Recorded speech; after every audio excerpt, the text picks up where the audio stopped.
បាទសួស្តីពុកម៉ែបងប្អូនថ្មនេះម៉ោង7:32នាទីហើយស្លាកលេខនៅតែធ្លាក់មកអានេះយើងមានទទួលជាន់បងប្អូនណាស្លាកលេខនេះគាត់ជាន់ទឹកជាន់ពីក្រសួងមកយើងមានទទួលជាន់ទាំងស្លាកលេខភ្នំពេញស្លាកលេខខេត្ត25ខេត្តក្រុងនិងស្លាកលេខកម្ពុជាបងប្អូនសម្រាប់ឡានណាបងប្អូនត្រូវការអាចតាក់ទងមកបានបងប្អូនណាយើងមានទាំងជាន់ផងដាក់សុំផងបងប្អូនយើងមានដាក់សុំចេះការពារ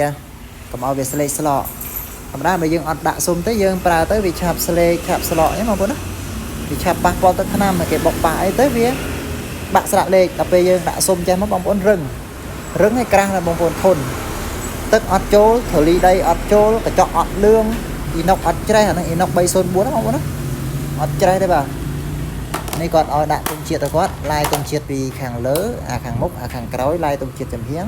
អត់ឡាយទង់ជាតិក៏យើងមានដែរបងប្អូនយើងមានគ្រប់ຂະຫນាតបងប្អូនណាស្រាកលេខមានគ្រប់ទម្រង់គ្រប់ទំហំបាទនេះស្រាកលេខគាត់ទឹកជាន់ទាំងធ្លាក់ពីក្រសួងមកថ្ងៃនេះក្រសួងកៀងថ្ងៃនេះក្រសួងកៀងទៅបាន2ម៉ោង6ជិះយកឡើងទៅមកដល់កន្លែងសម្រាប់ទីតាំងយើងនៅក្បែរបទាយដឹកជញ្ជូន99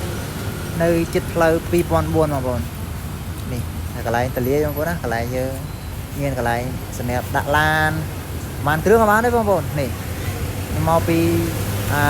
ផ្លូវ2004មកដល់បទាយជិះមកអែបខាងស្ដាំហ្នឹងមកដល់ឃើញផ្លាករិនធ្វើសុំស្លាកលេខម៉ូតូនិងឡានអានេះផ្លូវនេះទៅអង្គតមិញបងប្អូនទៅវត្តអង្គតមិញបាទអរគុណច្រើនបងប្អូនអរគុណច្រើនហេងបងប្អូនណា